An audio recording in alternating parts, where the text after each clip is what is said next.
Hello friends, I am back. और आज हम एक बहुत ही इम्पोर्टेंट टॉपिक डिस्कस करने जा रहे हैं। हमारे जैसे हमने अपनी कंपनी 1991 में शुरू करी थी, तो आज कितने साल हो गए? आज हमारी कंपनी को चलते हुए 35 साल हो चले हैं। 35 सालों का एक्सपीरियंस में हम लोगों ने जब भी कोई इंटरव्यू देने के लिए आता है तो हम बस बेसिक बेसिक से क्वेश्चन पूछते हैं, क्योंकि जो कि बहुत इंपॉर्टेंट है। अगर आप बहुत बड़े बड़े सर्किट, कॉम्प्लेक्स सर्किट बनाना चाहते हैं तो आपको करंट, वोल्टेज, रेजिस्टेंस का बिहेवियर, कंपाउंड की, इस सब चीज़ों के बारे में आपको पता होना चाहिए। तो आज मैं आपको एक साथ में, क्योंकि अभी हमने सिर्फ रेजिस्टेंस टॉपिक कवर किया है, तो रेजिस्टेंस को सर्किट्स के अंदर कैसे बिहेवियर चेंज होता है, कैसे करंट जाते हैं, वोल्टेज कितनी होती है, आपको बिना मल्टीमीटर बताए आपको लगाना है कि भाई कितनी वोल्टेज आएगी यहाँ पर। तो इस टाइप का जो फंडामेंटल है वो कैसे बनते हैं, ये मैं आज आपको बताने जा रहा हूँ। तो ध्यान से देखिए। तो हमने जैसे आपको पहले ही बताया था कि हमारे पास जब भी कोई इंटरव्यू के लिए क्वेश्चन आता है स्टूडेंट, तो हम लोग उससे एक बहुत सिंपल सा क्वेश्चन पूछते हैं। एक रजिस्टर लगाया और एक एलईडी लगाई, इस एलईडी को ऊपर कर दिया, रजिस्टर को नीचे कर दिया, और यहां पर हम 100 वोल्टेज डीसी का दे दिया। ये रजिस्टेंस की वैल्यू और इस रजिस्टेंस की वैल्यू सेम है। ये सर्किट ए है और ये सर्किट बी है। और हमारा क्वेश्चन होता है कि दोनों में से कौन सा सर्किट चलेगा, क्योंकि कहीं ना कहीं जब इंजीनियरिंग के पढ़ाई के अंदर हम लोगों ने ये सीख लेते हैं कि भाई एलईडी तो कम वोल्टेज में चलती है, और रेजिस्टेंस का काम क्या होता है? रेजिस्टेंस का काम होता है वोल्टेज को ड्रॉप करना। तो 99.999% लोग जो है वो कहते हैं circuit A will work and circuit B will not work. तो हम लोगों ने क्या करके, हमारे पास में 100 वोल्ट डीसी तो होती नहीं है, तो हम लोगों ने क्या किया, यहाँ पर जो है एसी वोल्टेज 230 का बना के हमने एक सर्किट बना रखा है। 230 वोल्ट एसी लगाते हैं और फिर दिखाते हैं ये भी चल रहा है, ये भी चल रहा है। तो बड़े हैरान होते हैं, कहते हैं ऐसे कैसे हो गया? क्योंकि फंडामेंटल नहीं है ना। फंडामेंटल क्या कहता है? फंडामेंटल कहता है कोई भी सर्किट जब तक उसके कंपोनेंट की रेटिंग को आप क्रॉस नहीं करेंगे। तो रेजिस्टेंस में कंपोनेंट की रेटिंग क्या होती है? तो आपको पता नहीं, रेजिस्टेंस में होती है वाटेज। जब तक ये वाट क्रॉस नहीं होएगी, यानी कि मान लीजिए क्वार्टर वाट का है और आपने इससे ज्यादा इसमें से करंट लेकर जाया जिसकी वजह से इसकी हीट ज्यादा पैदा हुई, तो ये उड़ जाएगा।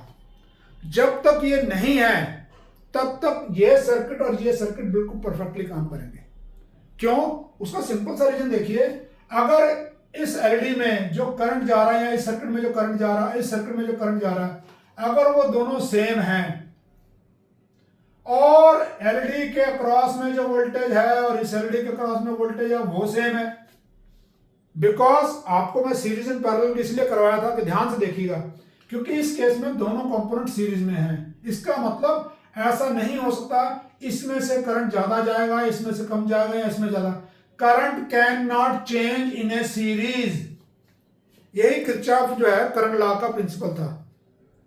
जबकि वो क्या कहता था? वो कहता है at any node in the system जो इनकमिंग करंट है that is equal to the outgoing current. It means there can not be a residual current. ऐसा नहीं हो सकता कि I1 ऊपर से आ रहा है और I2 जा रहा है तो I1 जो है इक्वल टू होगा I2 प्लस समथिंग। ऐसा नहीं हो सकता, बिकॉज जितना करंट आ रहा उतना करंट ही जाएगा। It has to be. इसका मतलब अगर I1 I2 के बराबर, इसका मतलब करंट I1 ही है ना। इसका मतलब करंट I1 ही है बेसिकली। तो देखिए सिंपल सा क्वेश्चन, आप ITI, डिप्लोमा, डिग्री, एमटेक,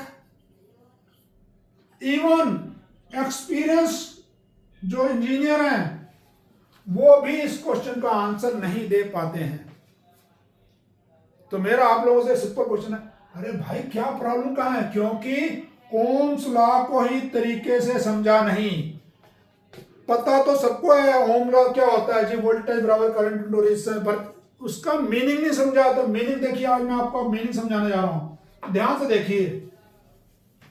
जब आपका ये रेजिस्टेंस भी सेम है और आपका जो है एलईडी भी सेम है, तो मैंने क्या कहा? मैंने कहा आपको पहले आपने इस सर्किट को ऐसे लगाया, ऐसे लगाया, मतलब रेजिस्टेंस पहले लगाया और उसके बाद में। अब ध्यान से देखिए, तो रेजिस्टेंस का काम क्या होता है? It opposes the flow of current, यानी कि करंट को जो है ये अपोज करता है। तो नेक्स्ट बात है, कुछ वैल्यू ले ली, मान लीजिए मैंने यहां पर वैल्यू ले ली 47K, बट ये वैल्यू कैसे डिसाइड होगी वो अगले सीरीज में आपको बताने जा रहा हूं।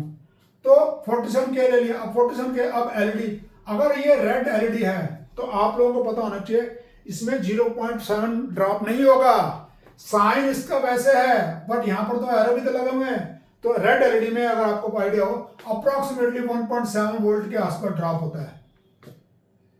तो क्या होगा, ध्यान से देखिए, यहां से जब आप करंट जाएगा तो ये करंट जो है ये इसकी वजह से डाउन हो जाएगा, और इस एलईडी में से जब जाएगा तो 1.7 वोल्ट ड्रॉप हो जाएगा। अब क्योंकि सिर्फ ऊपर और नीचे कर दिया गया है इसी सर्किट को, यानी कि जब ये सर्किट यहां लगेगा, अब नॉर्मली लोग क्या सोचते हैं, अरे सर ये तो देखो 1.7 वोल्ट होता है, 100 वोल्टेज जो पहले ड्रॉप होके आ रही है, पर यहां पर 100 वोल्टेज डायरेक्ट मिल गई उसको, इसलिए सर्किट नहीं चलेगा।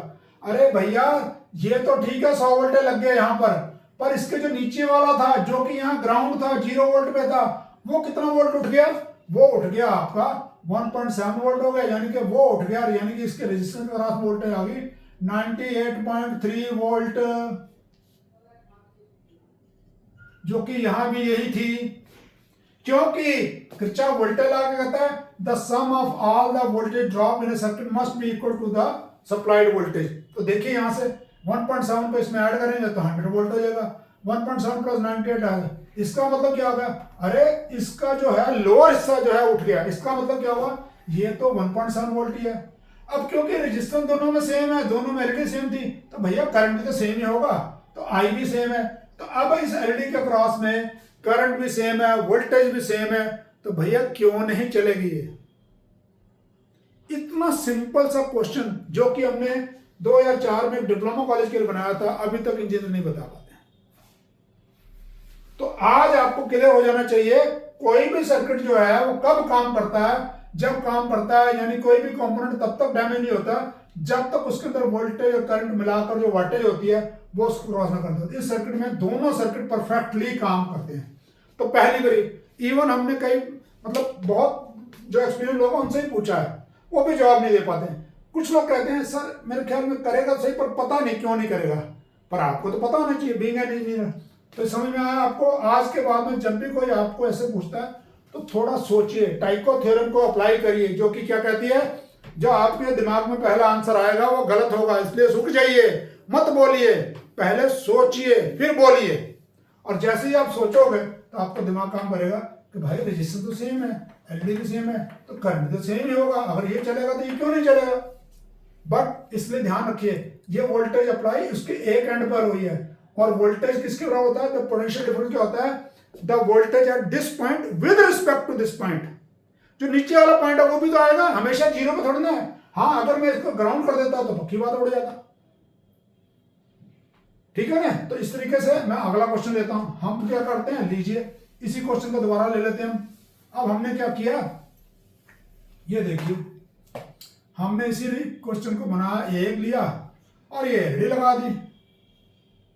तो आपको पता 1.7 वोल्ट का ड्रॉप है, तो और ये 1 किलो ओम का ले लिया। और अब हमने एक प्रैक्टिकल सर्किट, क्योंकि नॉर्मल सर्किट आपके 5 वोल्ट पे चलते हैं, तो हमने 5 वोल्ट सप्लाई दे दी। तब हमारा सिंपल सा क्वेश्चन होता है कि इसमें से कितना करंट जाएगा, what is the amount of I, यानी करंट कितना जाएगा। तो लो जी, लोग क्या कहते हैं सीधा सीधा, सर देखो 5 वोल्टेज है और ये 1K का रेजिस्टेंस है, तो भैया यहां तो रेजिस्टेंस कोई है नहीं, तो 5 वोल्टेज बटे बराबर 5 मिली एम्पियर। मिली एम्पियर, अरे कुछ लोगों ने तो एम्पियर बोल देते हैं, ये के तो देखते नहीं, सोचते नहीं, दिमाग लगाते नहीं। तो उन्होंने कहा क्या ये सर्किट सही है, नहीं। तो देखिए हम आपको इसके बारे में बताने जा रहे हैं। और अगर आपको इंटरेस्ट जाग रहा है हमारे इस टाइप के क्वेश्चंस में, और ये इंटरव्यू में पूछे जाते हैं, तो हमारे इस चैनल को लाइक शेयर सब्सक्राइब करें, और अपने उन दोस्तों के साथ जरूर शेयर करें जिनको अभी तक जॉब नहीं मिली, क्योंकि यही वो फंडामेंटल है जो आपको नौकरी दिलाएंगे। Thank you and have a good day.